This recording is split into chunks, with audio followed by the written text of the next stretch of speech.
You should wait until you hear what I have to say first.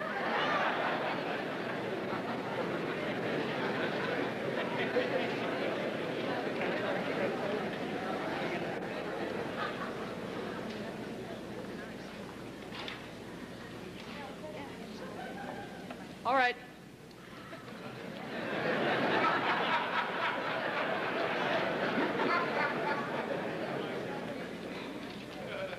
I shall cross-reference a theme which I presented to the questions which predominantly, but not exclusively, those of you from the United States must face and face efficiently during the coming year. While only a few of you, and almost none of those outside this room in the United States, presently understand this fact: the fate of civilization on this planet, not only for today and tomorrow, but the fate of the attempt to build civilization in Europe over more than 2,500 years will rest, will fall, or prevail on the basis of what is done during 1986, and in the greatest degree upon what is done within this fading, collapsing, rotting superpower we call the United States. The question here is not a question of being like Aristotelian commentators or the Oracle of Delphi, to give oracles, paradoxical oracles, which will tell you as contemplators what the prophets will tell you will happen to the United States. We are not writing Lower Greek tragedy. The question is an eminently practical question. What difference does your personal existence mean for the outcome of the entirety of human history and existence during 1986? And I do not exaggerate. In a true republic, the true citizen of a true republic is personally accountable to the Creator for the outcome of that republic, for the outcome of the general welfare as it affects all persons in that republic, of the outcome thus of every personal life in that republic, and the outcome of the role of that republic in the world for the welfare of humanity as a whole, and of every individual personality, present and future, of humanity as a whole. The individual citizen of a republic is personally accountable to the Creator to the extent that that individual either has the capacity to influence the course of events or can develop the capacity needed to influence the course of events. And that is what the individual must grasp during 1986, or the individual will be a failure. His entire life, her entire life, will be judged a failure or a success to the degree that conception of the citizen of a republic is grasped in the sense it ought to be grasped. Now, it's a simple fact that each of us has been born, apart from certain liberals who were conceived by unknown means, and who are now, many of them, in search of these unknown means, which has contributed to the spread of the AIDS pandemic. But each of us is born, and each of us will die. And from this, a very simple lesson makes itself clear. That those sorts of pleasures and gratifications, the search of pleasure and avoidance of pain, as the immoral Adam Smith put it, I could say the satanic Adam Smith put it, that these matters, as they affect personal life, die as we go into the grave. And therefore, these matters, in and of themselves, do not represent any personal self-interest of any of us as human beings. Because they vanish. They vanish as a beast vanishes into the grave, having done nothing except search for pleasure and avoid pain. A beast does that. And when man lives so, man lives as a beast. This is evident to anyone with intelligence. And therefore, this very simple fact that Adam Smith was a degenerate, and anyone who follows him will be a degenerate. This very simple fact alerts us to search for the true location of our most profound self-interest. Obviously, that profound self-interest lies in something which surpasses the grave, lies in the kind of activity to which our life is dedicated, which has some enduring value to present and future generations. That is our self-interest. In our concern to define the exact nature of this self-interest, we search, as did Socrates, for a definition of the good. What is that which served in what manner corresponds to this self-interest? What can we be sure will be beneficial to humanity in present and future generations under circumstances beyond our foreknowledge? How can you know that what you do today can be judged as good, a contribution to the good 10, 20 generations from now? How can you know that? You cannot simply say that I do what my father and mother told me, or what my peers tell me, or what the current opinion poll tells me, and that by acting in such a manner, I believe myself to be good, my friends and neighbors and peers believe me to be good, and who are you to gainsay it? Such definitions of the good are worthless.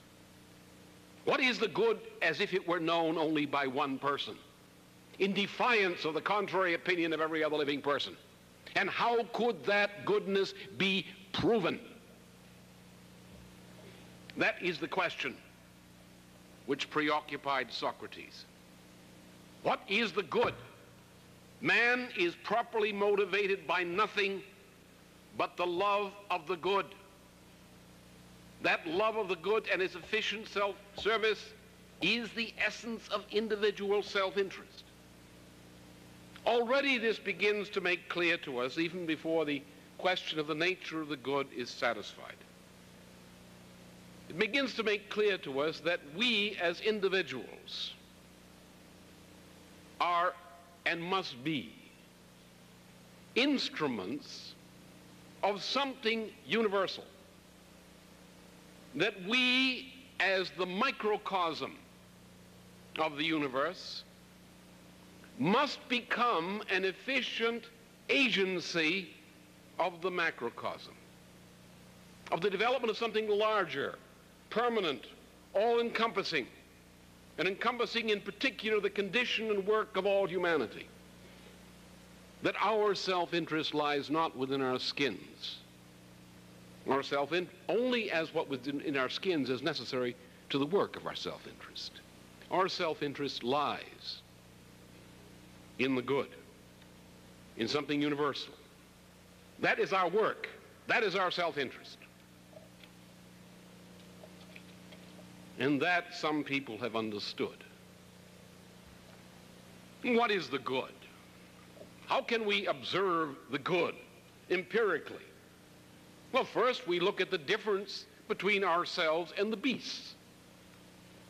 And then we have to study economics, not the kind that is preached in Washington or in the universities today or by the so-called economics profession, who should all be hung as mercy killings.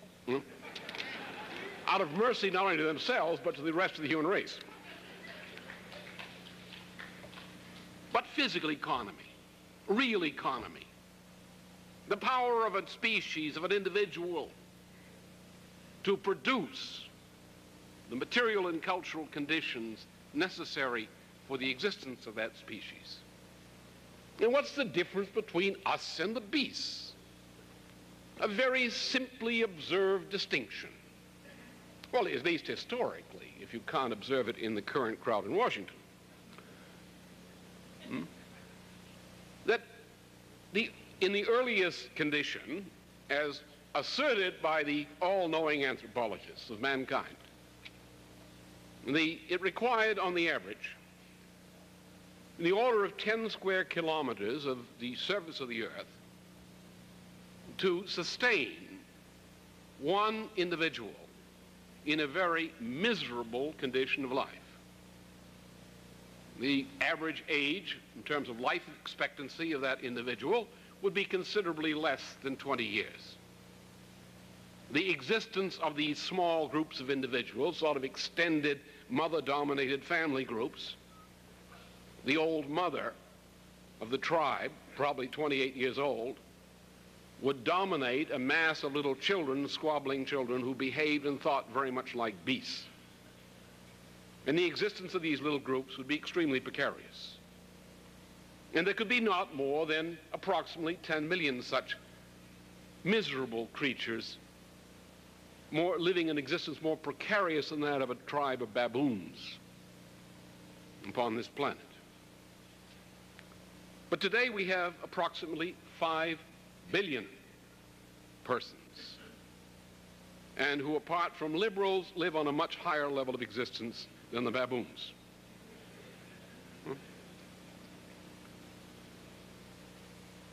How did we get there? Herein lies the distinction, the empirically demonstrable distinction between man and the beasts. We got there by what we call today scientific and technological progress, which takes the form of scientific discovery by which we are guided to modify our behavior. That is, we do not behave according to what Adam Smith prized as original and immediate instincts, but rather we suppress those bestial baboon-like instincts in order to bring forth some other quality which we have within us, the quality of creative reason, the power to look up to the heavens and construct a solar astronomical calendar, as opposed to the kind of lunacies which came out of Babylonia, which is done very simply. Man looked up, took some sticks or stones, did the obvious, took the angle of the sunrise, the angle of the sunset, and the highest position of the sun during its midday course. Elementary. And then man did something also very obvious. He stayed up at night, a thing which I tell you is essential to wisdom.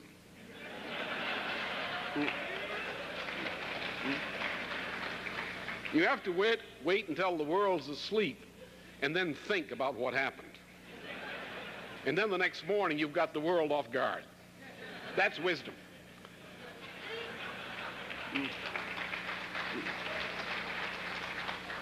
You stay up at night, and you take these sighting positions of the sunrise, the sunset, and the midday position, and you observe to which constellations and stars do these observations correspond.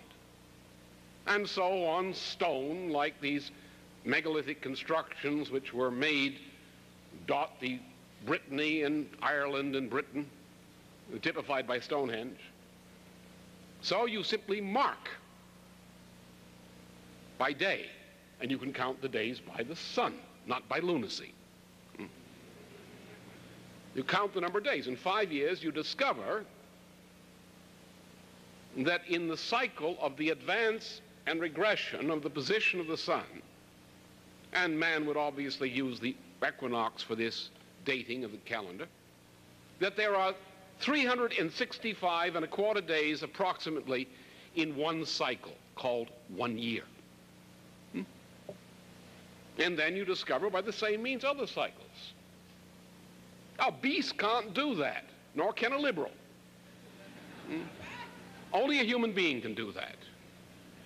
And the earliest known cultures, dating 6, 7, 8, 10,000 BC, the earliest known cultures developed a solar astronomical calendar, which is more accurate than anything that existed up into the 19th century, and also which far surpassed anything created from the founding of Sumer and Ur in the biblical land of Mesopotamia, which is a biblical fraud, written by Babylonians who rewrote the old Jewish writings under orders of Babylonian Chaldean priests. So man is capable of this, capable of reason, capable of seeing lawful ordering in the universe and using the knowledge of that lawful ordering to reform and change his own behavior. And in this way, by making reason rather than Smith's immediate and original instincts, bestial qualities, the characteristic of human behavior, by so doing, we achieve what we call scientific and technological progress. We not only increase man's power over nature by bending man's will to the law of reason in the universe, by making the mind not the bestial aspect of humanity, the personality and the value, the identity, the person. We not only increase the human population, but we elevate the possible moral condition of mankind if we don't have oligarchs to ruin the process, usurers, Venetian bankers and the like. Then we begin to discover what is the good. What is the good? The good is the power of mind to recognize a principle of reason as the lawful ordering of the entire universe. To recognize that a process of development is associated with this. And to recognize that the continuation and acceleration of the takeover of the personality by elaborated reason is the good. The elevation of the moral condition of mankind in correspondence with his principle and in actions congruent with that principle is the good. Such was the principle of Solon at Athens. Such was the principle of Platonic Academy, the concept of the Republic, and such were the principles of the founding of the modern European Republic by the writings of St. Augustine. That is the good. And the Republic is the only natural condition of mankind. And it was proven by Dante and his followers that the only natural form of republic is a totally sovereign nation state not subject to the IMF or the World Bank or UNO, a sovereign nation state, a republic which is based upon the employment of a literate form of common language by its citizens. A literate form of language which imparts to those citizens, as in the words of Shelley, the power of imparting and receiving profound and impassioned conceptions respecting man and nature. Conceptions organized in the form of reason. The form of reason as exemplified by the Socrates of Plato's dialogues. That is the natural condition of mankind. All other features of a natural condition of mankind pertain to the development of the republic and the citizen rather than as to its form and its essence. Now, for 100 years approximately, since the 1870s, that great upsurge called European civilization, erupting out of the Golden Renaissance, reaching a zenith in the American Revolution and the short-lived German liberation wars. That impulse, partly crushed by Henry Kissinger's ancestors at the Treaty of Vienna, Congress of Vienna, crushed by Capodistria Venice, by Nesselrode, who should have been turned into a pie earlier, by Castlereagh and by Metternich.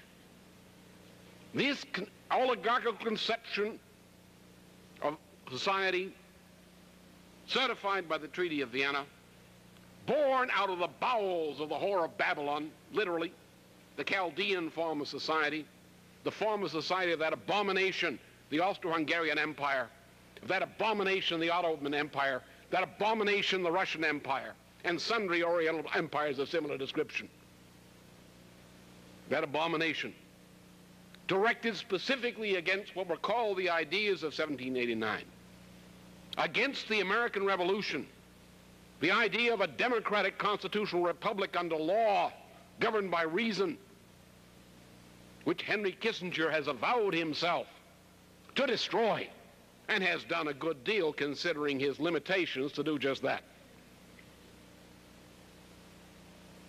In about the 1870s, that great upsurge, arrested but not defeated by the 1815 Treaty of Vienna, was unleashed in what can be called the first of a series of downward cultural paradigm shifts leading to our present condition of imminent disaster, a disaster comparable to but exceeding the disaster which struck Europe in the form of the so-called New Dark Age from the death of Friedrich Hohenstaufen in 1250 A.D. to the culmination of the peaking of the Black Death in Europe in 1351 A.D. We are now, and have been for 100 years, in a period precisely comparable to that. Don't blame particular policies. The politicians don't know what their policies are. They just know they've been told to push them. The people who invent the policies, except on the very highest level among the Benedictines, don't even know how the policies are made and concocted. You have to go to Venice, to the island of St. George Major, or the Montserrat Abbey in Spain if you want to see devilishness in South America, to understand who makes the policies and how. Or if you can stand the smell, to Mount Athos in Greece, which is the master of this sort of thing.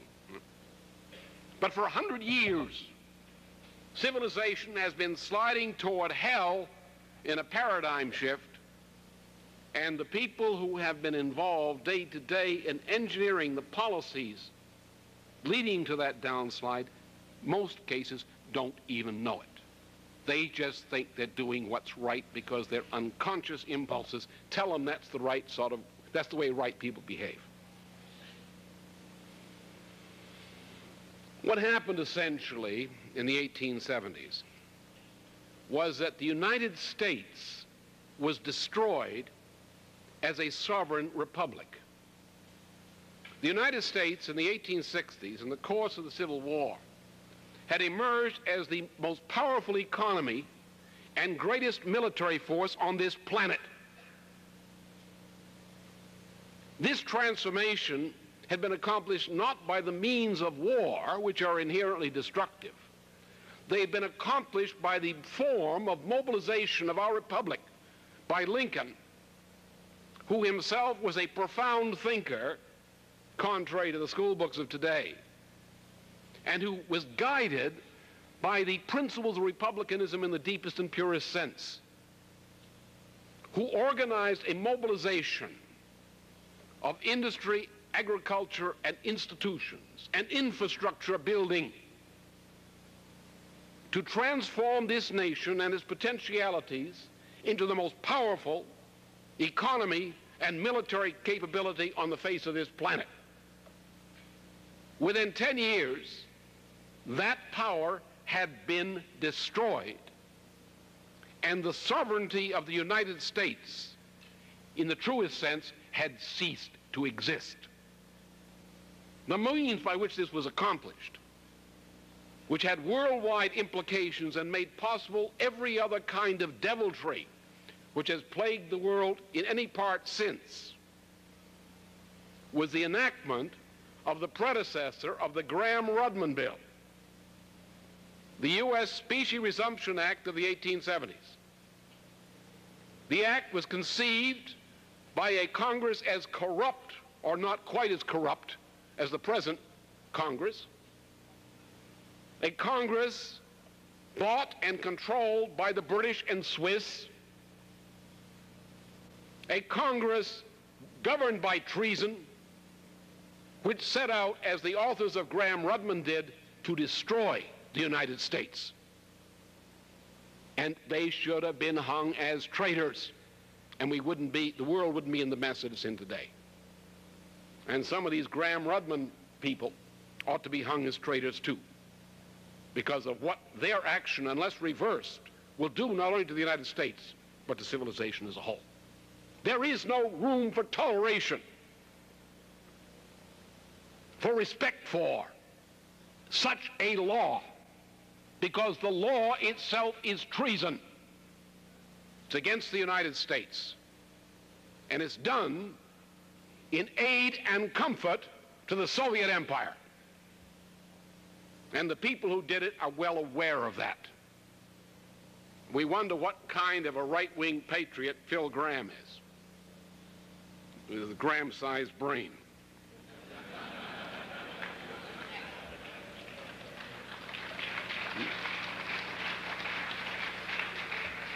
The Specie Resumption Act revoked the sovereignty of the United States in one very crucial respect, by forcing the United States to recall the issues of federal currency notes, which Lincoln had used to transform the United States into the greatest economic and military power on this planet.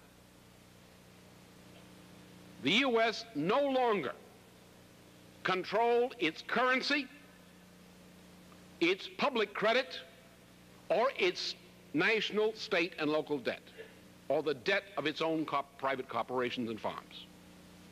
The control over the currency, the public credit, and the debt, public and private, of the United States was placed under the control of an Anglo-Swiss Venetian cartel of usurers who used, through Morgan and others, their fingertip control over the gold supply of the United States through London and Switzerland to regulate the supply of U.S. currency, credit, and to cause the United States to be taken over at rock-bottom prices by British, Swiss, and other foreign interests. Beginning in the 1870s and the 1880s, our entrepreneurial industries, typified by Carnegie's steel enterprise, were taken over by these foreign interests, up and down the Rocky Mountain spine, where the strategic minerals to supply our nation lie buried and untouched. The British, through the Hudson Bay Company, came in and checkerboarded the entire area in terms of water rights and other means, at rock-bottom prices while our farmers went bankrupt. The British and the Swiss took over the railroad system, which had been launched before and promoted greatly under President Lincoln. They ruined it. They looted it. They used it to loot the farmers and the industry. As a result of that process, in the 1870s, beginning 1873, but culminating in the period 1877 to 1886, the United States underwent a social convulsion. The radicalization of labor, farmers, and others, using the representatives of Mazzini's Young Europe to intersect the grave, profound social discontent caused by the impact of the Specie Resumption Act upon the nation. Farmers were driven bankrupt as they are being driven today. They became radicalized. What is called populism erupted, steered from Europe. The labor movement, which had been politically unified with industry under Lincoln, was driven to desperation. The industries were taken over by foreigners through the takeover of their credit and their indebtedness. And so the three great social forces of the United States, upon which the United States had been built, the alliance for common interests of entrepreneurial industry, progressive agriculture, and labor, that patriotic alliance was broken, and the several elements of that alliance were set upon one another. First, farmers and labor were set against industry, and industry against labor, particularly as Morgan moved in to control industry on behalf of foreign interests. Then at the beginning of the century, in the 1890s, and the turn of the century, labor and farmers were set against one another. So we had the great, and then, of course, we had the eruption of the Fabian Society. Just a word about the Fabian Society because it enters into this. The British invented a crazy kind of religion in which they were numerologists, Kabbalists, the British. They were not, the British in general have never been Christians. Some of the English were earlier. The colonists who established this country were Christians. But the later English were never Christians. They were Kabbalists. They believe in numerology. So some wag in England dreamed up the idea, because of numerological reasons, that the creation had occurred as a Big Bang precisely 4,000 years before the birth of Christ. It had to be 4,000 years for numerological reasons, Kabbalistic reasons. So they faked the Bible accordingly, and Bishop Ussher calculated in detail, by a little fudging here and there, to prove that Adam had first appeared on earth in the year 4004, in Mesopotamia, naturally, since the whole fraud was Mesopotamian. So the British believed that, and then came Charles Darwin, another British creation. And Darwin was much pushed. And as the Fabian Society founders themselves document, the British Victorians broke their corsets over Charles Darwin. Because their God was taken away. But since the British were irrational, they required some form of mysticism. They couldn't accept a God of reason. They couldn't accept the Christian God. They had to have a Mesopotamian God. And so the British were driven in search of mystical advanced ideas. And the ideas of John Ruskin, his homosexual pre-Raphaelite brotherhood, the rise of theosophy out of this, and the Fabian Society were all creations made possible by the so-called explosion of what were called euphemistically advanced ideas in Britain during the 1870s as a result of the impact of Charles Darwin's crazy theory. So that we had the Fabian Society, which is actually retains that character to the present day. It's an association of mystically inclined irrationalists which runs under the cover of not trying to create exactly a utopia, but of creating, by some pragmatic process, of moving in the direction of what might prove to be a utopia, but more specifically of undermining and destroying every institution, cultural, moral, and so forth, associated with European civilization, Republican civilization. These fellows were introduced to the United States. Chicago University was established as the Fabian School of Chicago under the British Fabian Society. John D. Rockefeller II was sent to London, where he became brainwashed, became back a raving Fabian, and induced Daddy to give him the money to transform the Fabian School of Chicago, headed by John Dewey, into Chicago University. Right?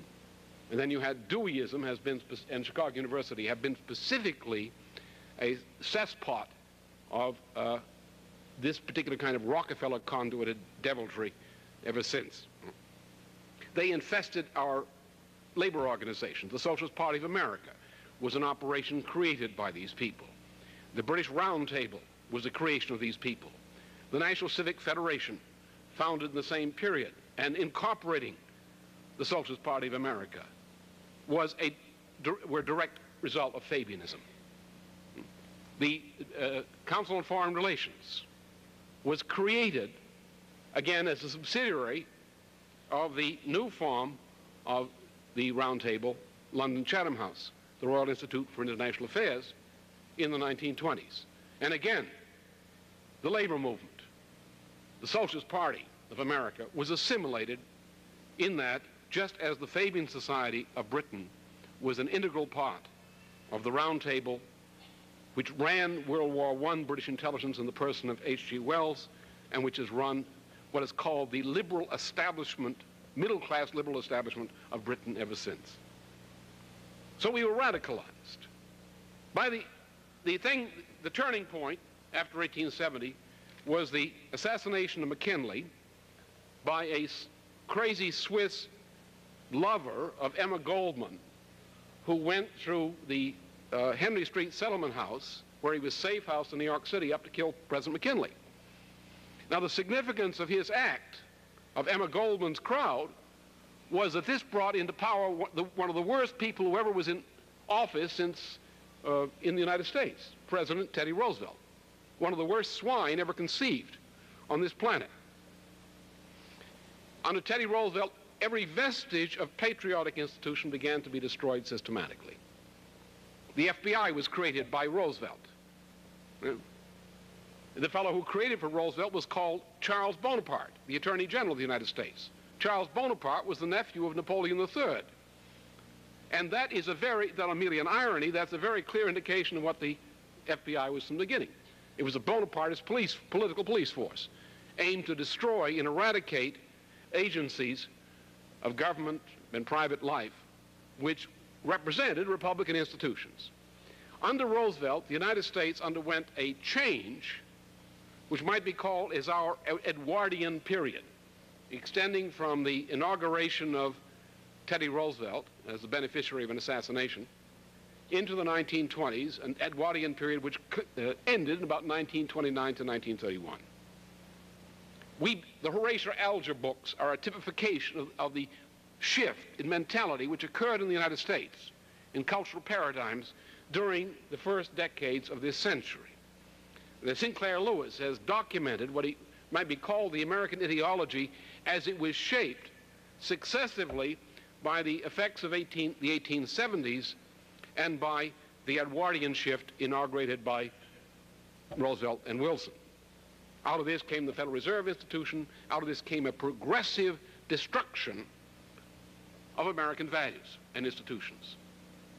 The shift was signified by the fact that whereas we had fought 2 declared wars against Britain on issues of principle, beginning with Teddy Roosevelt, the myth was spread that the 2 wars against Britain was a case of some mistake on the part of the British Foreign Intelligence Service, that if they'd just been alert to the matter, there'd never been any issue at all. The fact was that there was a fundamental cultural difference between the Americans and the English, which forced us to a war twice, and we should have fought it 3 times. Because what Britain represented was the enemy of everything for which the people of the United States stood morally and otherwise. And that's why we fought a war, not because of some tea incident or something like that. It was because we represented a culture, a Republican culture, which could no longer tolerate the efforts of an enemy culture, the ruling culture of the British monarchy, to destroy our institutions and destroy the autonomies of the colonies in North America. We had to fight that war. We had to fight the second war. We should have fought it earlier, but the war was delayed by corruption of 2 administrations, Jefferson's second administration and the Madison administrations, through Gallatin and other enemies of the United States, operating as Swiss, Anglo-Swiss spies inside the U.S. government. And it took the time till Henry Clay and the Warhawks were elected to Congress that the United States would recognize that a state of war already existed between ourselves and Britain. We recognized, the patriots of this country recognized, that the true enemy of the United States in the Civil War was not some internal interest. The true enemy of the United States was, again, the British, who orchestrated both sides of the war through the British East India Company. They ran the Boston abolitionists, who were a bunch of fakers, and they ran the North Carolina crowd, who were simply operated through the Boston operation. An attempt to destroy the United States by splitting it into several parts, by stirring up whatever issues they could for purposes of divide and conquer. But then with Teddy Roosevelt, we became an Anglophile nation. And a lot of feeling has been going on ever since.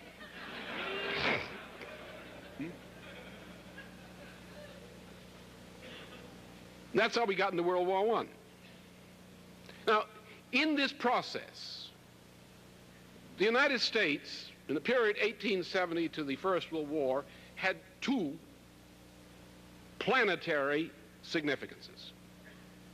First of all, the American Revolution, as the concretization of the ideas of 1789, was in the minds of all people in the world aspiring to the status of sovereign republics. It was the cynosure for every people in the world who wished their own comparable independence, their own comparable organization of their own national affairs. The destruction and corruption of the United States is like having your wife come home with leprosy, AIDS, and syphilis. It's damn discouraging for the institution of marriage.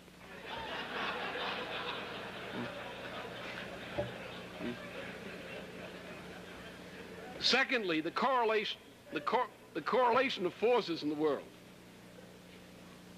was such that without the power which the United States had come to represent over the course of the 19th century, there was no correlation of forces favoring the cause of independence or republicanism in any other part of the world.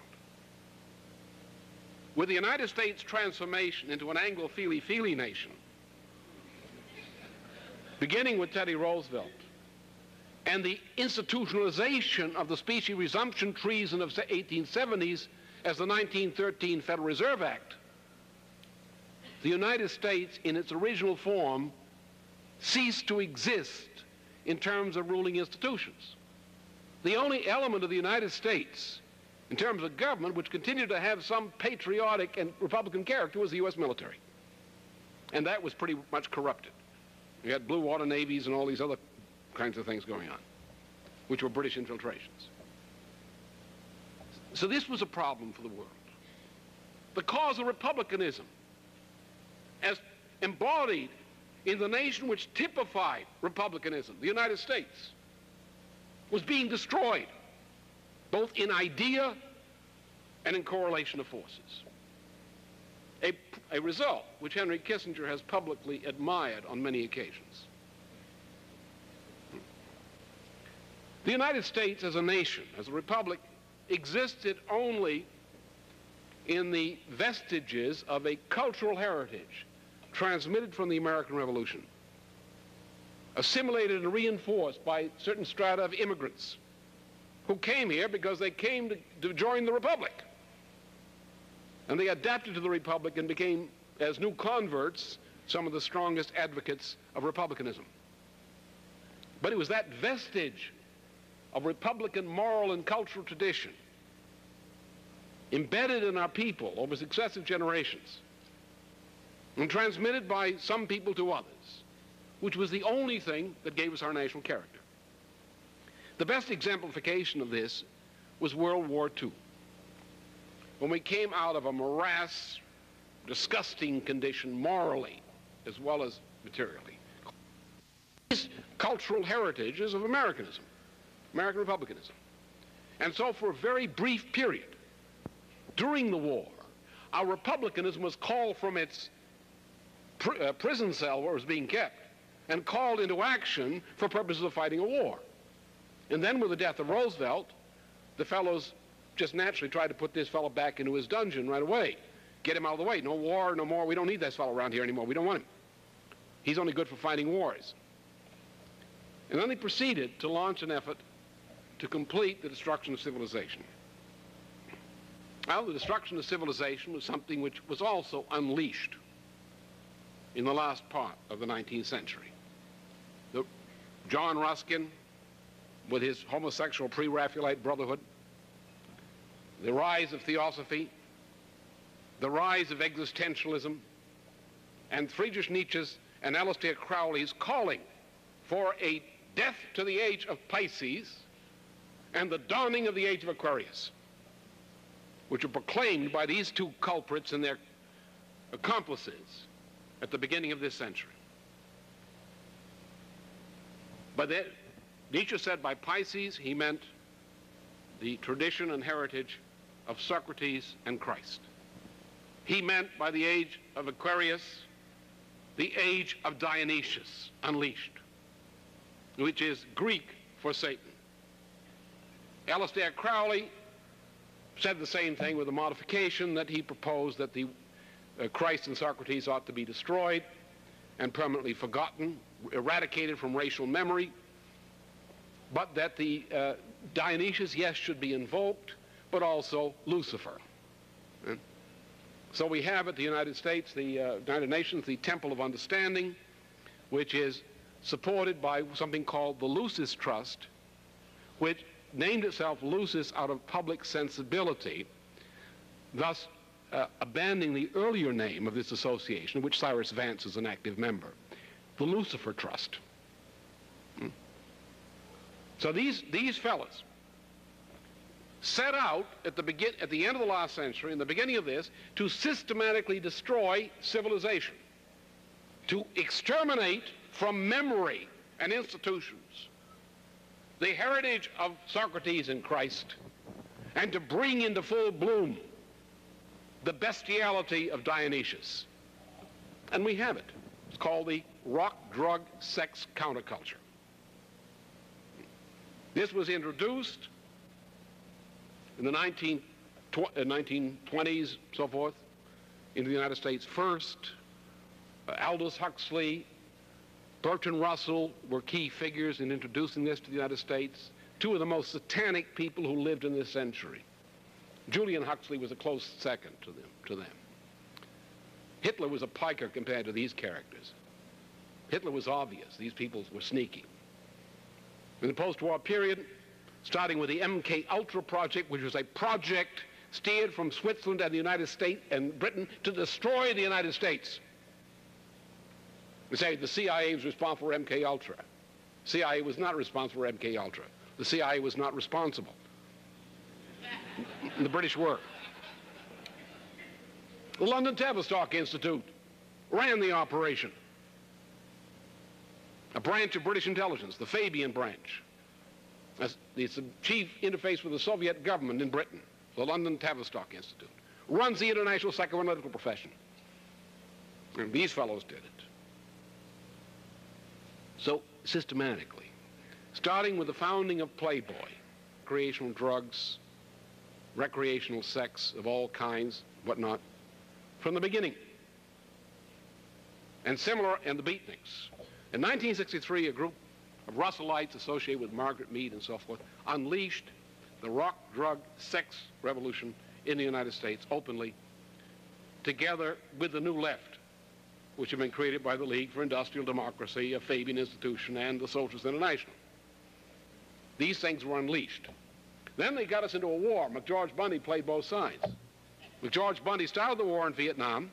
As soon as he got Johnson to do it, and was sure there was going to be a no-win war, a flexible response war, then he quit the government and went over to the Ford Foundation, where he organized the anti-war movement. He organized the anti-war movement with Russell against the war he'd started and had made sure would be perpetuated. And he only quit the war not because any decision was made, but only because they'd come to an agreement with China and Moscow. And therefore they called off the war, because the United States, the battle had been lost, not in Vietnam. The battle that was lost was not the Vietnam battle. That was just killing a lot of people. The battle that was lost was the battle inside the United States to save the United States. And through that, as I saw personally, and many of you here saw personally, by mixing up an anti-war movement with a bunch of homosexual, crazy drug users, you spread the disease of that core among the larger population. They went insane. 1969, 1970, we had the formation of WITCH, a lesbian organization called Women's International Terrorist Contingent from Hell, WITCH.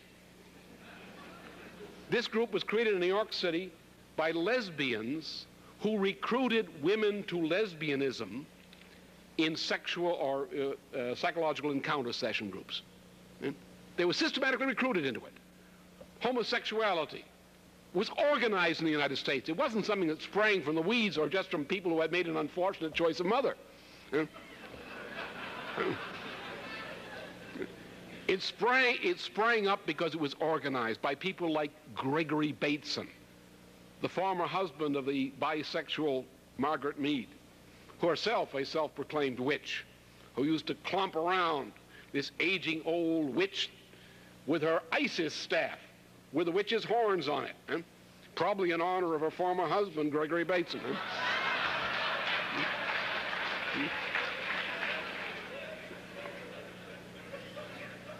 Then you had the 68-72 process. The Democratic Party was taken over with the aid of the FBI directly, which ran thug operations at the 1972 Democratic Convention to cause the nomination to be steered the way it was. That is, the FBI intervened directly against delegates which would have prevented that nomination from going through. And thuggishly, the Democratic Party in its present form is a creation of the FBI. Teddy Roosevelt's FBI. Our institutions are destroyed. The post-industrial society was accepted. Radicalism was used as a way of ramming these ideas through. We've been destroyed. And the Soviet Empire is about to take over the world by 1988, and no mistake about it. Not because of Soviet power, but because of destruction, first, of the United States and Western Europe from within themselves. And the fact that the United States has destroyed every nation to a greater or lesser degree in Africa, the rim of Asia, and Central and South America. The United States has destroyed these nations through our State Department, our support of IMF conditionalities. And some of us have been there. We have seen it from the inside. The greatest enemy of the United States in any country in Latin America or Africa or Asia is the U.S. State Department. The Soviet embassy is there just there to observe to make sure the State Department does a good job.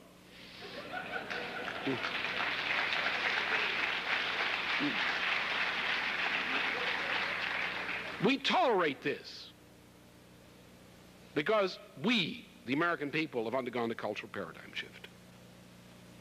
Now, the Soviets, people should throw away all these popular truisms about Soviet communism and so forth. It's a lot of garbage. The Soviets are an oligarchy, a dictatorship. The oligarchy is the Soviet nomenclatura.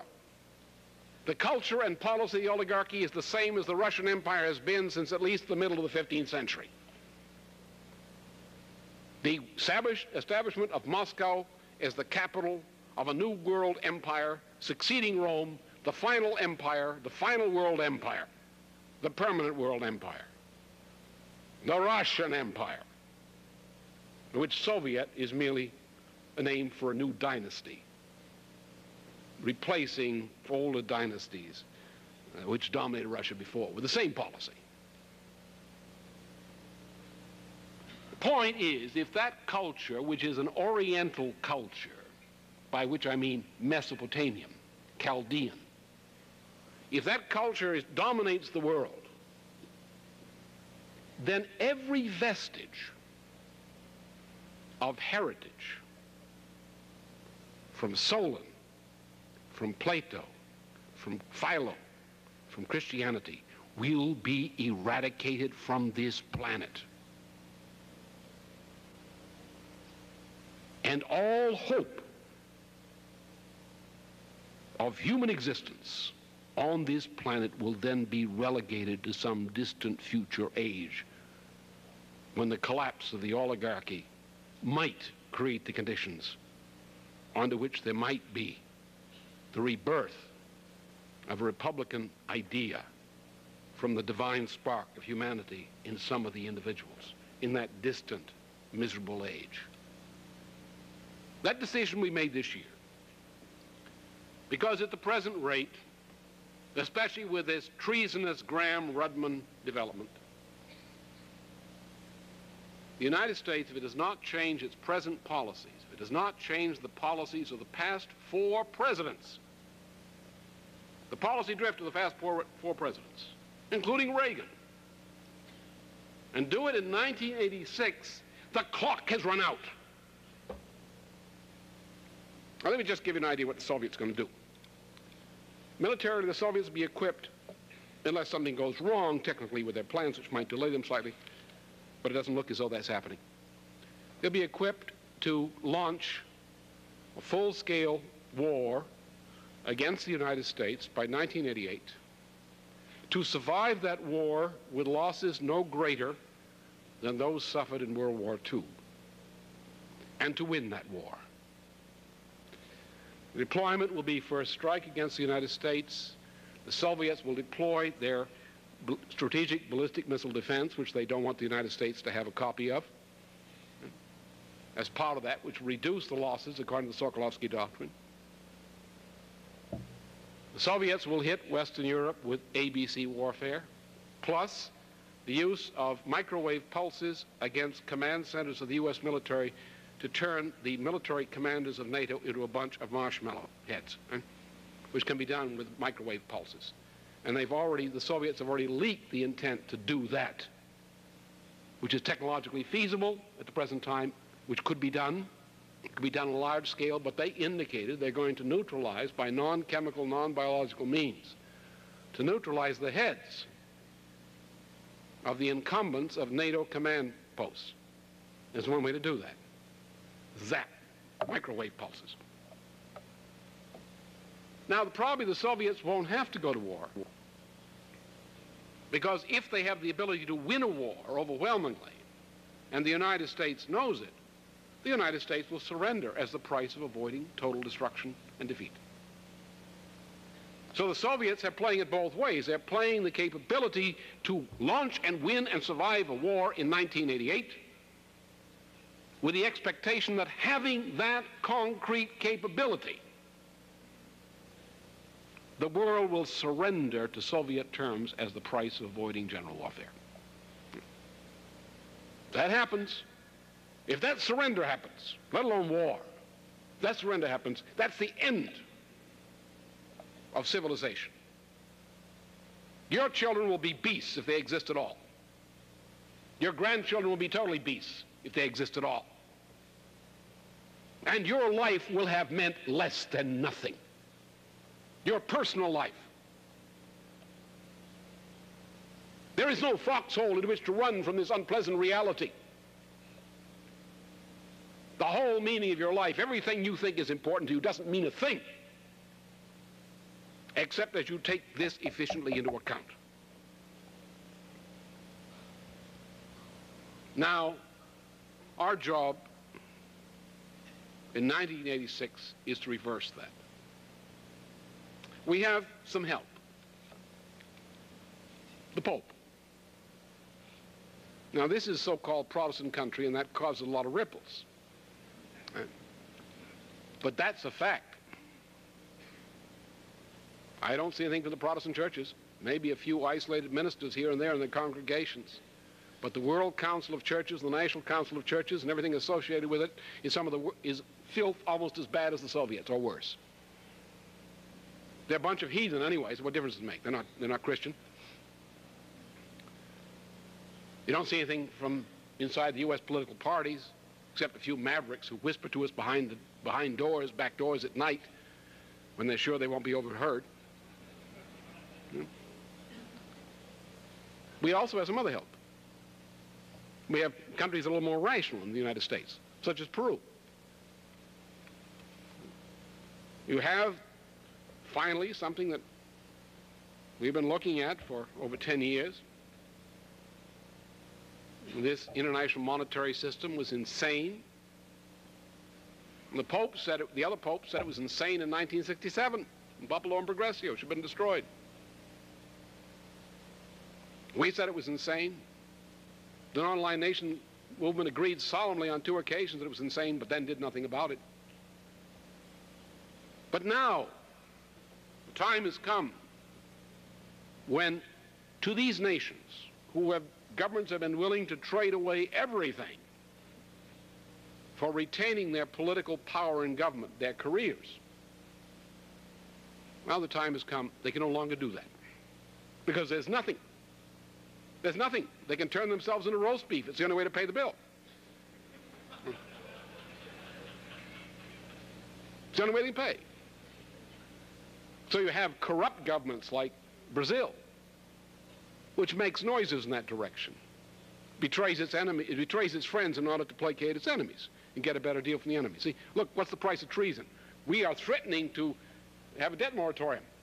What price do we get in concessions for betraying our friends in Ibero-America? Huh? It's called Brazilian patriotism. You have a nest of Catholics who are like Bill Casey and R. Peter Grace, who are not Christians, right? Who belong to an Adam Smith cult, along with Bill Simon, together with Theodore Hesburgh of Notre Dame, who also is a certified non-Christian. Right? He's officially a non-Christian. The other ones are secretly non-Christians. You have the influence on the present president of Mexico, de la Madrid, of this so-called Protestantized Central and South American Catholicism, to get a Protestant cultural matrix introduced to so-called Catholic matrix countries. Alfonsine is a product of this thing. De la Madrid is under that influence. The Brazilians are the paragons of this kind of thing. So they betray their friends because they believe in the Protestant ethic. They want to destroy the cultural matrix of their countries in order to introduce the Protestant ethic. It's a matter of ideology with them. But that won't work. The debt cannot be paid. And the biggest debtor of all, who's been demanding payments, is unable to pay himself. That is the United States. The United States is the worst debtor in the world. The most desperate debtor in the entire world. Other smaller nations can simply, if they don't mention it, not pay. Nobody worries about that. But they're small enough. Because we're talking about $7 trillion worth of debt, of which the United States has over half of that debt. And the United States can no longer pay its national debt. Mexico, Colombia, Peru, Argentina, Brazil are in much better condition as debtor nations than the United States. They are better risks than the United States.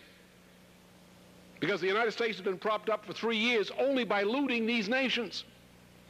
And now that the United States can no longer loot these nations to its own advantage, now the United States banking system will collapse if it is continued in its present form. The federal budget will collapse. State and local government will collapse. The banking system will collapse. Agriculture is collapsing.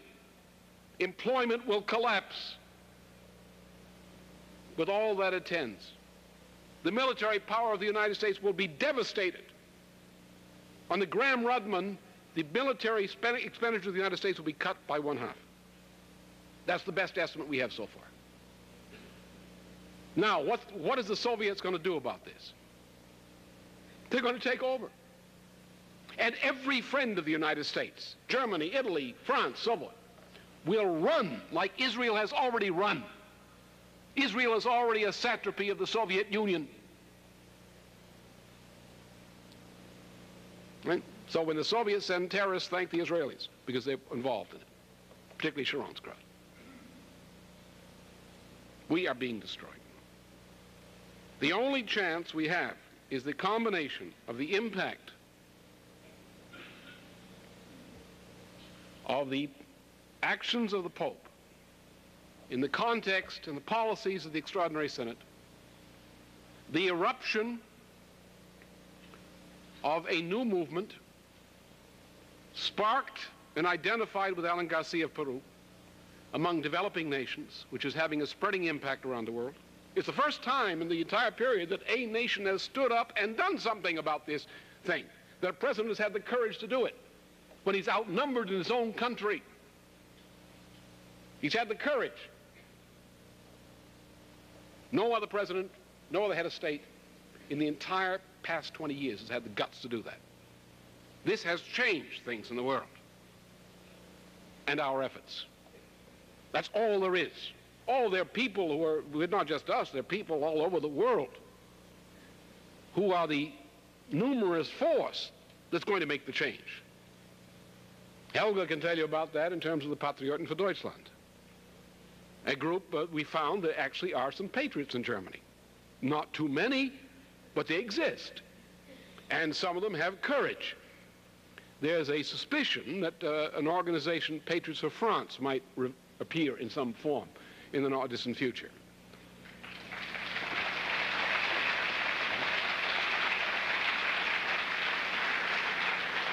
It would be much encouraged if there was a official leak of a document written by the present Interior Minister, Josse, signed by President Mitterrand, is to be released, of which there are 16 original copies in existence.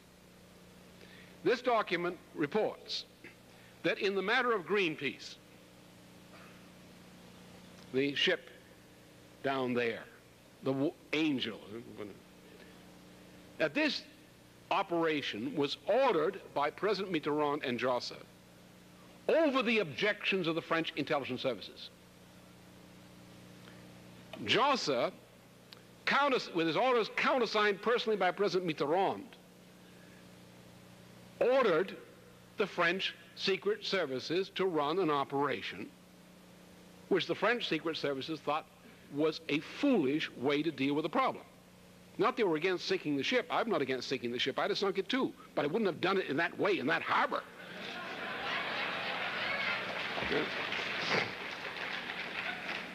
Put a little limpet on there and let it go out to sea and then mysteriously down. That's... Don't make traceable things out of it. So, but anyway, having done this, the agents were dispatched. Their orders were dispatched to New Zealand. Before the operation went into effect in New Zealand, Josse sent a copy of the order with the names and relevant information on each of the French Secret Service agents assigned to MI6, which transmitted the information to the New Zealand government. Now, if that little missive were to be published in France, Mitterrand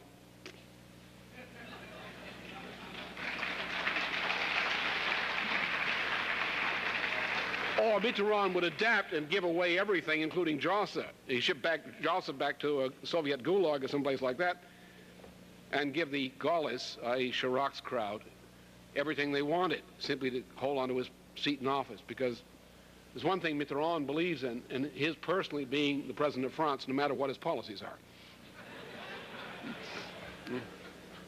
Many politicians in the world are like that. They have to be the head of state no matter what the policies are they're going to work for. So we have many allies, but these allies, as we've learned over years, cannot function spontaneously. They have no organization, at least no organization of the form required to turn their forces and other forces into a coherent force to rapidly change the situation in the United States, for example. A lot of good people in the United States. They're not organized. Oh, they're organized in terms of little associations or fragments of associations, but they can't do anything because these associations are essentially talk shops. Sometimes they get half drunk on tea or milk and cookies and so forth, and they sit there and they'll talk about what they're going to do, right, when the game plan works out. Right? They'll never get there. They're only a talking shop. They're constrained by rules of the game to which they're conditioned, which prevent them from ever acting in a manner which would lead to success. And therefore the problem in all countries of these viable layers, that is morally viable layers of people, is that they're incapable of winning a war under their own direction. And will do everything to ensure that they lose the war by playing what they consider the rules of the game. Only our capability as a unique guiding catalyst in the international situation can change this, can make these people, these forces, which do wish to save civilization, which do have morality, and so forth, to convert this into a force which can change and reverse this cultural paradigm shift. On that point, just before coming to my concluding point, let no one forget that there were two forces that made Alan Garcia in Peru possible. Or not himself, but his government. One was the Pope. If the Pope had not made that trip to Peru and conducted himself in that trip in the way he did, Alan Garcia would not have been elected. There would be no Alan Garcia government. And the courage of Garcia is based on the political correlation of forces which was created or assembled by the trip and the activities of the Pope in his recent visit to Peru. More specifically, on the concretes of his government, the concretes of the policy of the government of Peru are based on our work. Without the Pope, without us, it would be impossible. The actions of the Pope, that faction of the Vatican, would not be possible without our work. It wouldn't have happened. It never would have happened. Oh, it didn't happen because we had the Augustinus conference 3 weeks before the beginning of the Synod. This has been going on for years. When many times we've been accused of being agents of the Vatican. It wasn't like that. It wasn't the other way either. Otherwise, things would have changed much more quickly. We'd be burning witches alive outside the gates every night, you know? At least if Ira Leibowitz had his way, we'd be doing it.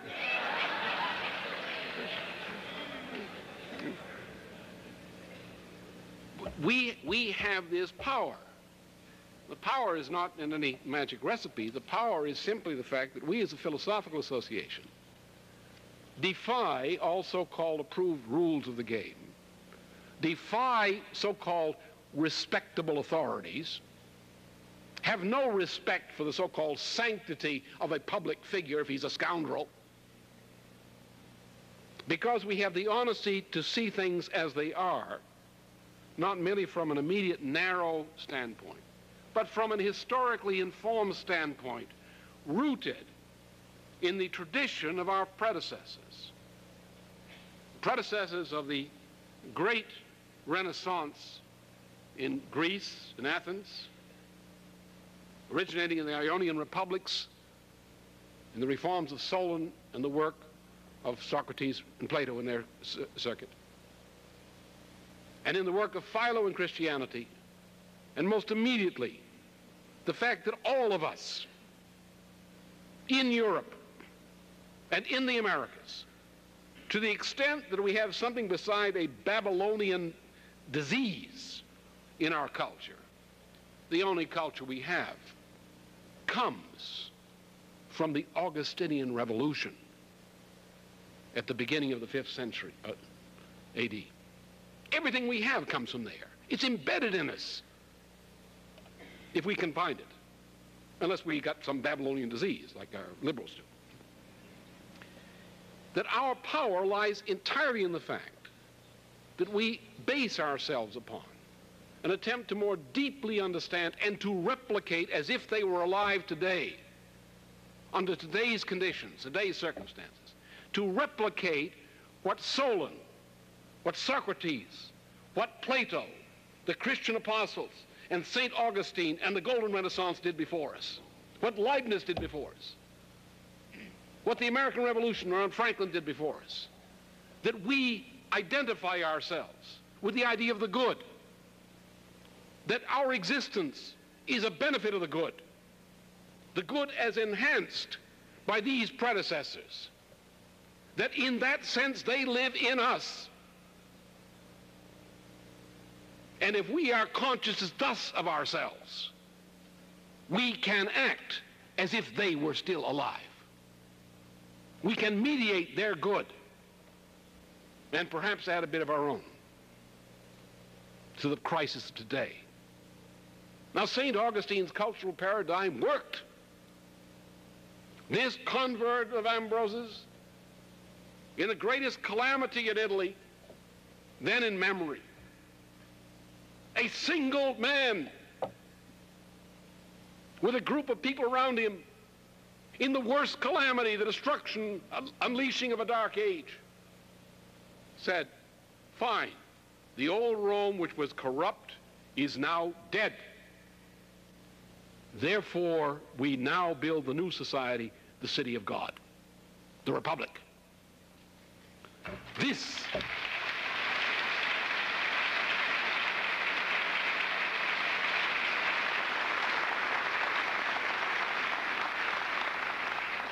if one speaks of European civilization and does not speak of that action by Augustine, one speaks out of abysmal interest or merely in a disgusting manner.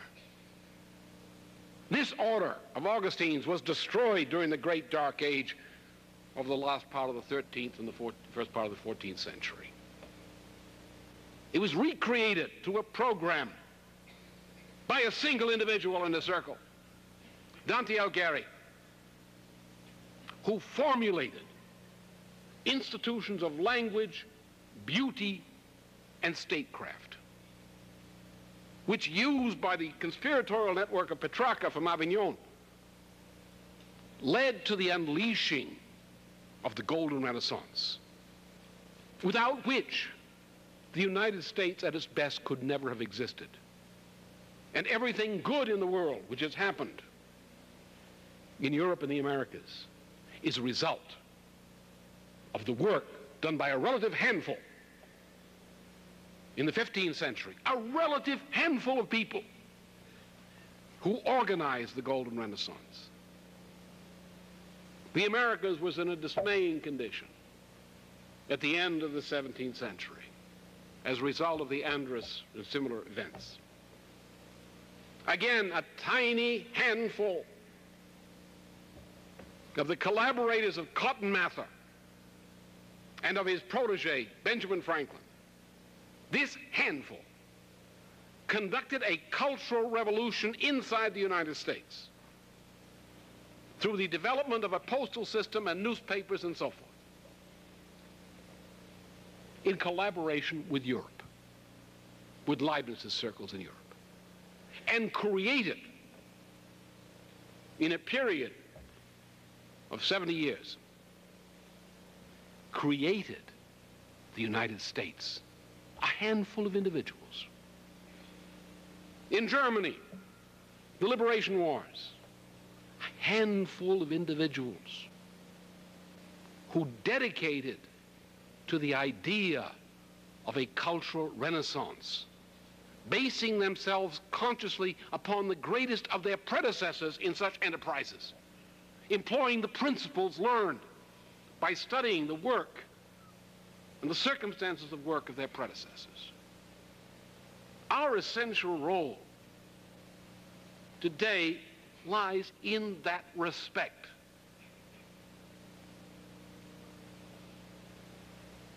There are many issues that in the election campaigns in the United States this year which we raise as concrete issues. The issues in themselves, while important, are unimportant. They have no intrinsic value, even though they seem to have intrinsic value, because people respond to them as intrinsic values. But if you could pass a law, pass a reform, and so forth, it would mean nothing. Absolutely nothing. Because if the cultural paradigm which presently prevails in Washington in the political process existed, you can pass any law in name. The implementation will be conducted by the State Department and other agencies according to the existing cultural paradigm. If you cannot change the cultural paradigm which presently prevails in the United States, if you cannot change the philosophical outlook among the majority of Americans, you can't do anything very good. And everything you accomplish is worthless. Your life will be worthless as the life of all others. Yours will be a little better than worthless because you tried. But we must have a change in the cultural paradigms in the United States. The function, as I've laid out in the case of the AIDS problem. Yes, we must destroy AIDS. It's going to destroy everybody. Otherwise. We've got to contain it. We can't find a miracle cure that fast. We're going to have to use methods of public health, which means we're going to have to put away every carrier until they can no longer carry. And if you won't do that, you don't care about your neighbor or your children. If you do that with tuberculosis, how much more must you do with this, which is a disease which is 100% fatal to all infected? No cure. You die like a poor sheep, an Iceland sheep. Die in 5 years, maybe earlier. Die in 5 years of pneumonia. Or you die in about 10 years or so as your central nervous system just turns into a pile of garbage and you die because your central nervous system is totally broken down. You all die. You have to fight this disease. You have to go to public health measures. Huh? If we have to burn the gay CLU to do it.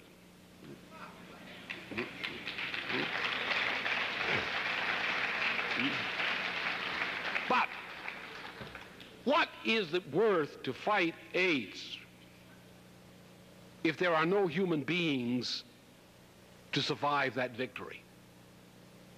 What if the human race is turned into a pile of moral garbage, unfit to be saved? What's the advantage of fighting AIDS then? Let them die. Sort of God's mercy killing. Huh? Or Soviet agencies mercy killing who think they're God. Huh? The purpose of fighting AIDS, for our fighting AIDS, for our inducing people to do what they should have done anyway without our speaking a word. Government agencies should have done this. There should be no issue. If government agencies had obeyed the law, it would be done. We'd have nothing to campaign about, would we, huh? They didn't. That's the issue. Why didn't they? Because of a cultural paradigm shift. They did not want, on one hand, to estrange the votes of a bunch of faggots and cocaine sniffers. Because the organized gay lobby, as it's called in the United States, I don't know why they're gay, most miserable creatures I ever saw. The so-called gay lobby, 8% of the population, the adult electorate. The drug users, 20 million cocaine sniffers in the United States, at least. Of course, it does affect their mind. It affects the way they vote. It also, I think, affects their employability. They ought to be taxed 100% of their income on the basis of having not earned it and the fact we need that money to fight the effects of their habit.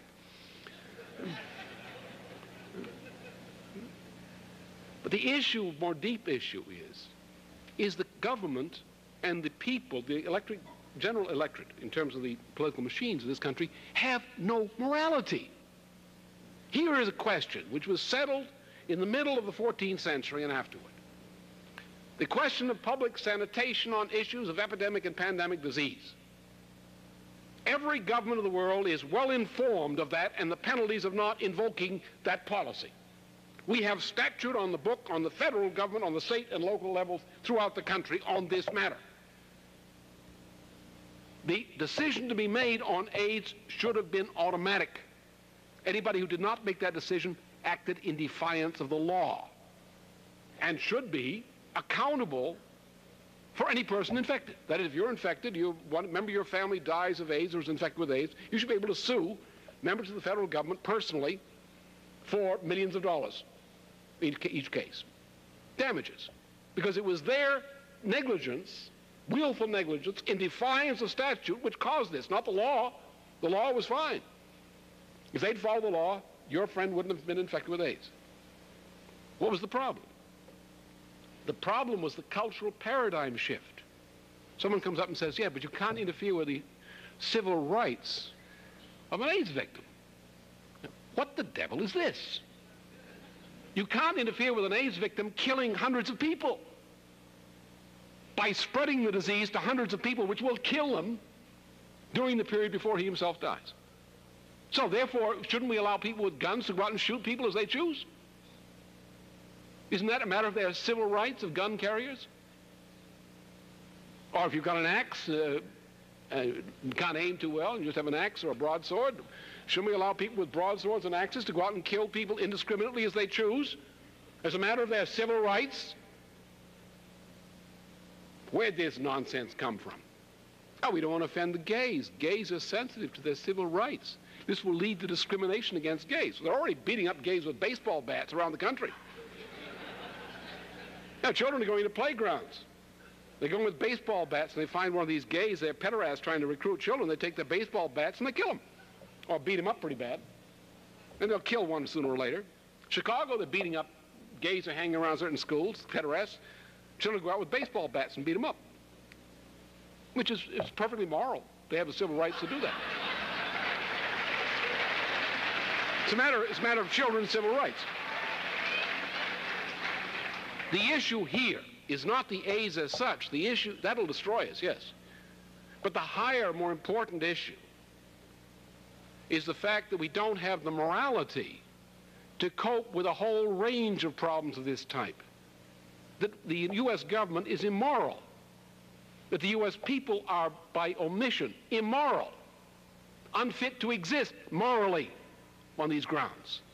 The United States is complicit in killing more people than Adolf Hitler did, wittingly and by pre-calculation, with support for IMF and World Bank policies. Murder, mass murder, genocide. Every member of the U.S. government could be, by Nuremberg standards, if applied by somebody, could take every member of the U.S. government, take them out and hang them under due process of law. And hang them higher than the Nazis because they've killed more people than the Nazis succeeded in doing. And that's the issue. The disease is the moral disease. The fact that the morality of our government, of our political parties, and of the behavior of our electorate is such that the United States is no longer fit to survive morally and will not survive unless there is a change in moral direction in decision-making in government and the electorate the next year, this current year. It is our job, in particular, inside the United States, to make sure we discredit and destroy the old corrupt morality and move things back in the direction of the morality upon which this country was founded. The tradition of the Golden Renaissance, the Augustinian tradition. That is our job. And that and only that will save the civilization. Any success on any particular issue means nothing unless the success on a particular issue is a mediation of an efficient change in the cultural paradigms of the United States, the moral paradigms.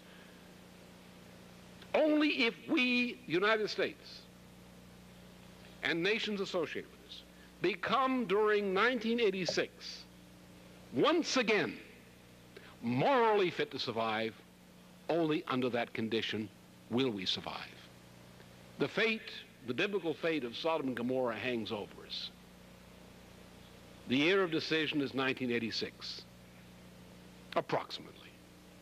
Everything after that period of decision is simply the consequence of the decision or the sins of omission made in the juncture of crisis. Von Clausewitz speaks of quality of command decision in terms of commanders. The ability to think through a situation, to recognize a creative solution, an innovation in approach to a problem, and the ability to, at that point, act on it without vacillation. Don't go out and say, well, look, I got to get the opinion of 10 other guys before I go at this thing. I mean, I've got to have my back covered on this one. I've got to think about my future career.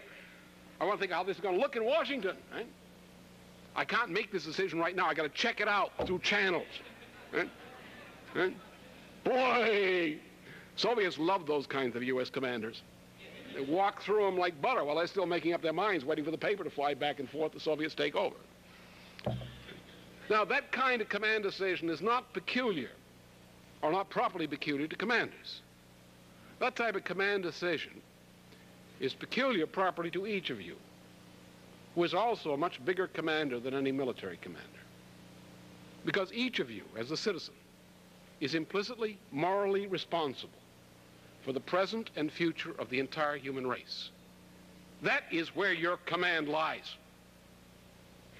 To the extent of your capabilities, the extent of your ability to develop your capabilities, you are morally accountable to what happens for the rest of the human race. You must have the power and the qualification to make the command decisions without vacillation, without consulting a peer group opinion, to do what is necessary to achieve a pre-calculable result in terms of the survival of the human race and of our civilization. You have to impart that not only to yourself, that sense of command decision. The most essential thing you have to do is to impart that to others. You have to impart to others and say, buddy, you've got no right to stand there with your bare face hanging down below your trousers and tell me that you don't have to make up your mind on this. You have to make up your mind on this just as if there were a child standing in the street and you're driving a car down that street. You've got to make up your mind because there's a child standing there and you're moving in that vehicle. You cannot say, this is not my responsibility, or my wife won't let me, or... Because the question of whether the entirety of your life and your family's life means anything, or whether it's a pile of garbage in the end, depends upon your ability to face these moral responsibilities now. Sure, you've been getting by with this slop for decades, for most of your life. You've been sitting back while our government has been doing stupid things and criminal things at home and abroad. You've done nothing. You've sat back. You've minded your own business. You've worried about your career. You've worried about your family. You've worried about what the neighbors think. You've worried about not getting into trouble. And look where it got you.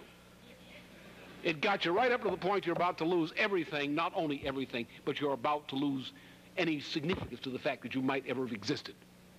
Are you going to continue to behave that way? Are you going to let other people around you continue to behave that way? Are you going to tell them, you jerk? Wise up like I did. I was a jerk too. You stop being a jerk.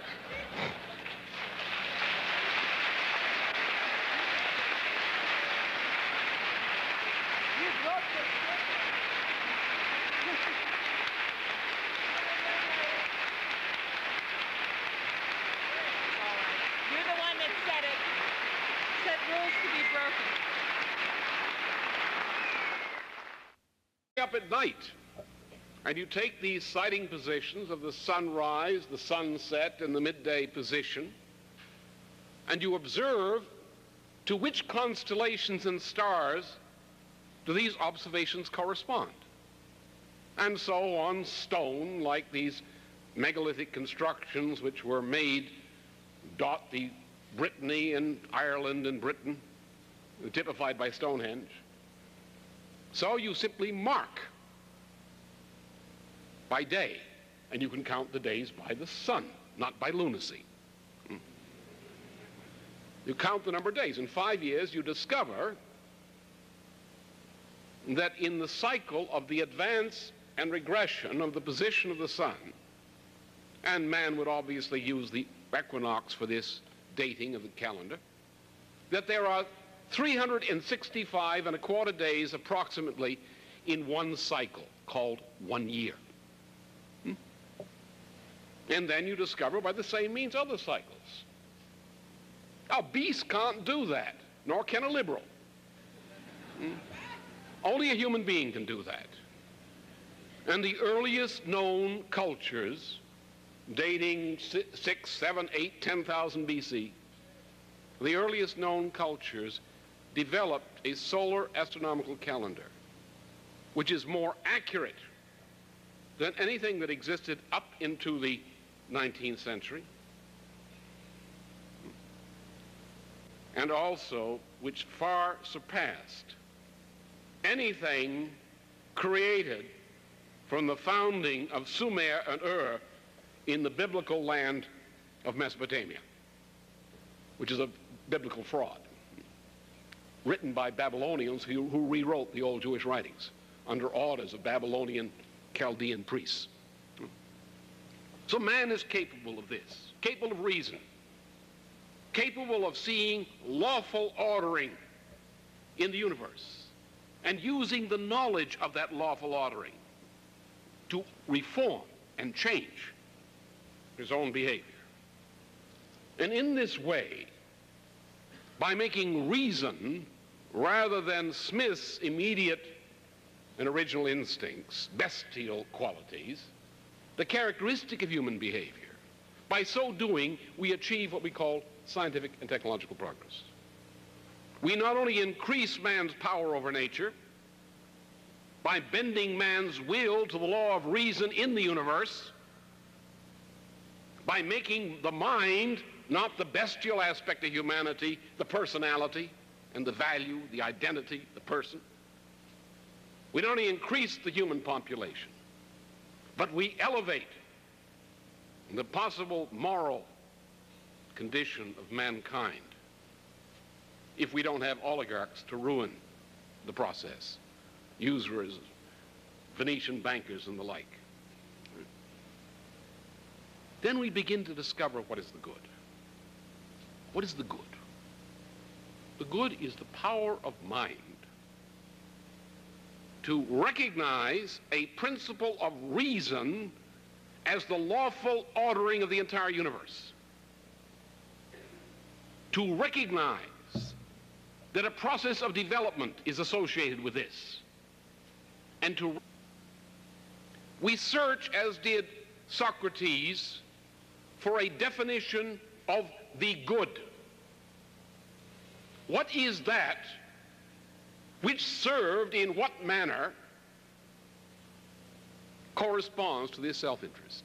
What can we be sure will be beneficial to humanity in present and future generations under circumstances beyond our foreknowledge? How can you know that what you do today can be judged as good, a contribution to the good 10, 20 generations from now? How can you know that? You cannot simply say that I do what my father and mother told me, or what my peers tell me, or what the current opinion poll tells me, and that by acting in such a manner, I believe myself to be good, my friends and neighbors and peers believe me to be good, and who are you to gainsay it?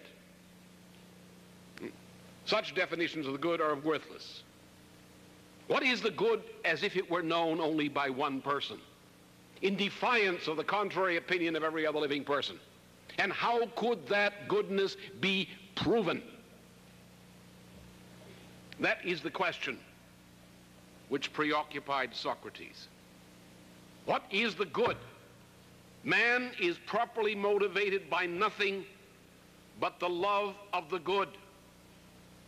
That love of the good and its efficient self-service is the essence of individual self-interest. Already this begins to make clear to us, even before the question of the nature of the good is satisfied. It begins to make clear to us that we as individuals are and must be instruments of something universal. That we, as the microcosm of the universe, must become an efficient agency of the macrocosm, of the development of something larger, permanent, all-encompassing, and encompassing in particular the condition and work of all humanity. That our self-interest lies not within our skins. Our only as what within in our skins is necessary to the work of our self-interest. Our self-interest lies in the good, in something universal. That is our work. That is our self-interest. And that some people have understood. What is the good? How can we observe the good empirically? Well, first we look at the difference between ourselves and the beasts. And then we have to study economics, not the kind that is preached in Washington or in the universities today or by the so-called economics profession, who should all be hung as mercy killings. Out of mercy not only to themselves, but to the rest of the human race. But physical economy, real economy, the power of a species, of an individual, to produce the material and cultural conditions necessary for the existence of that species in that republic, and the outcome of the role of that republic in the world for the welfare of humanity as a whole and of every individual personality, present and future, of humanity as a whole. The individual citizen of a republic is personally accountable to the Creator to the extent that that individual either has the capacity to influence the course of events or can develop the capacity needed to influence the course of events. And that is what the individual must grasp during 1986, or the individual will be a failure. His entire life, her entire life, will be judged a failure or a success to the degree that conception of the citizen of a republic is grasped in the sense it ought to be grasped. Now, it's a simple fact that each of us has been born, apart from certain liberals who were conceived by unknown means, and who are now, many of them, in search of these unknown means, which has contributed to the spread of the AIDS pandemic. But each of us is born, and each of us will die. And from this, a very simple lesson makes itself clear.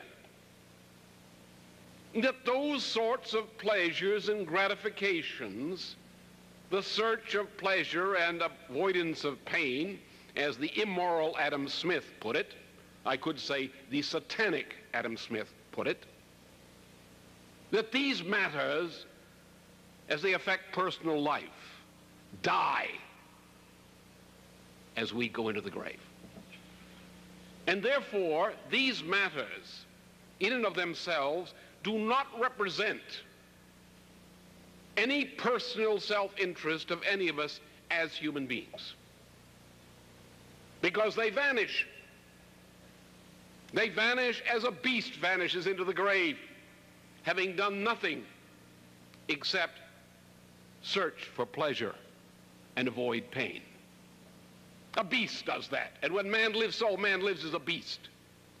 This is evident to anyone with intelligence And therefore, this very simple fact that Adam Smith was a degenerate, and anyone who follows him will be a degenerate. This very simple fact alerts us to search for the true location of our most profound self-interest. Obviously, that profound self-interest lies in something which surpasses the grave, lies in the kind of activity to which our life is dedicated, which has some enduring value to present and future generations.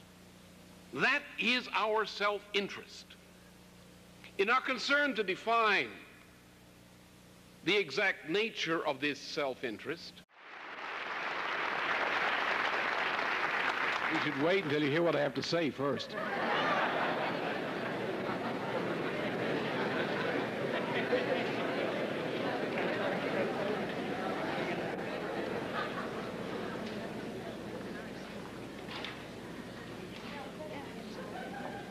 All right.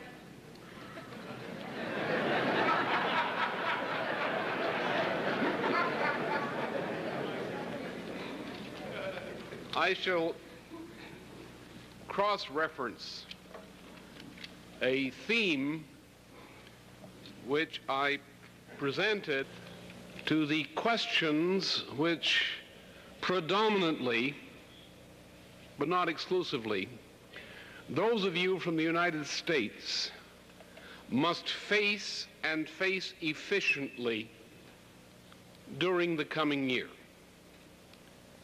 While only a few of you, and almost none of those outside this room in the United States, presently understand this fact, the fate of civilization on this planet, not only for today and tomorrow,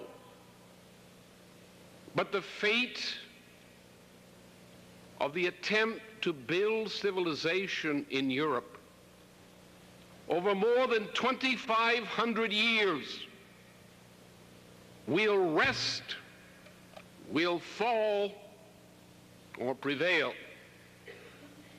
on the basis of what is done during 1986, and in the greatest degree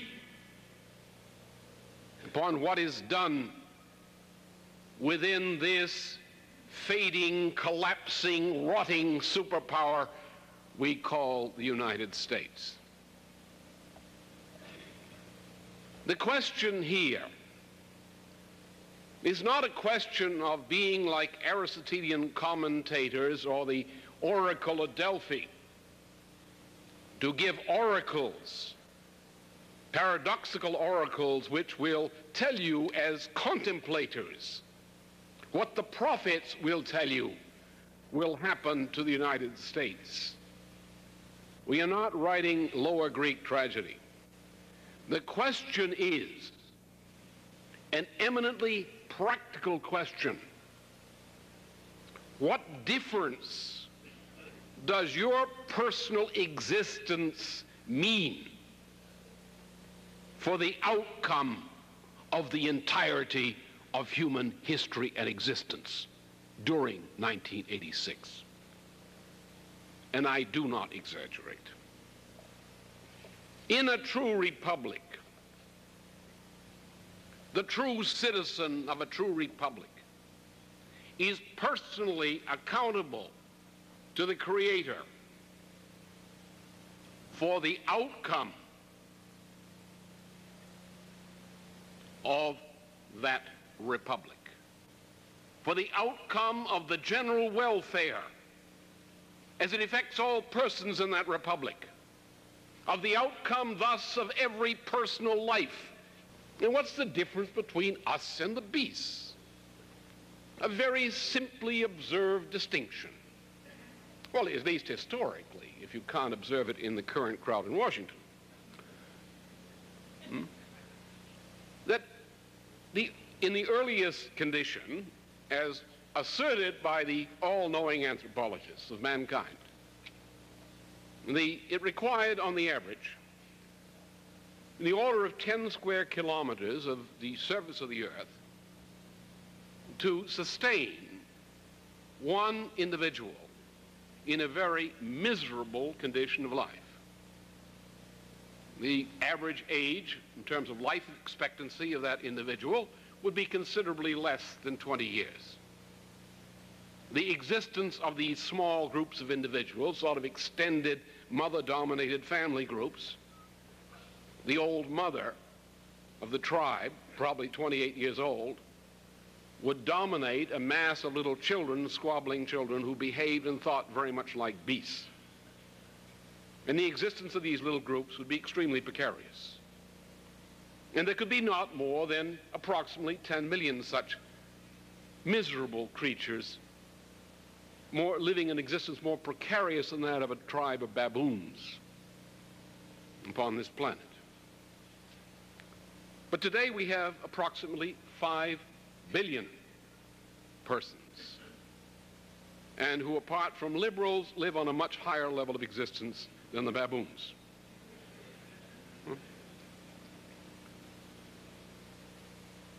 How did we get there? Herein lies the distinction, the empirically demonstrable distinction between man and the beasts.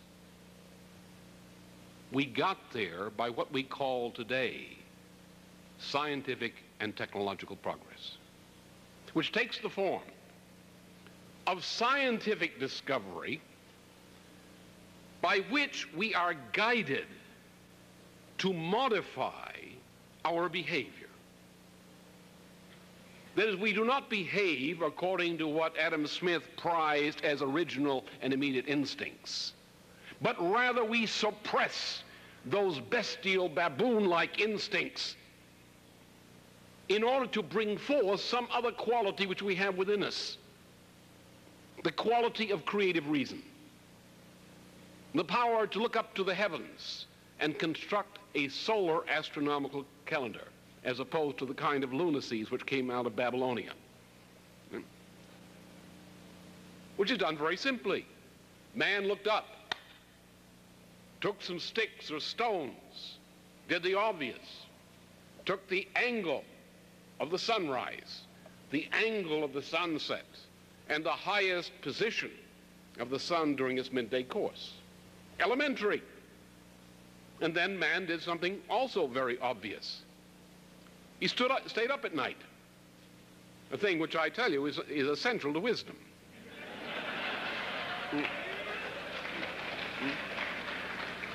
You have to wait until the world's asleep and then think about what happened. And then the next morning you've got the world off guard. That's wisdom.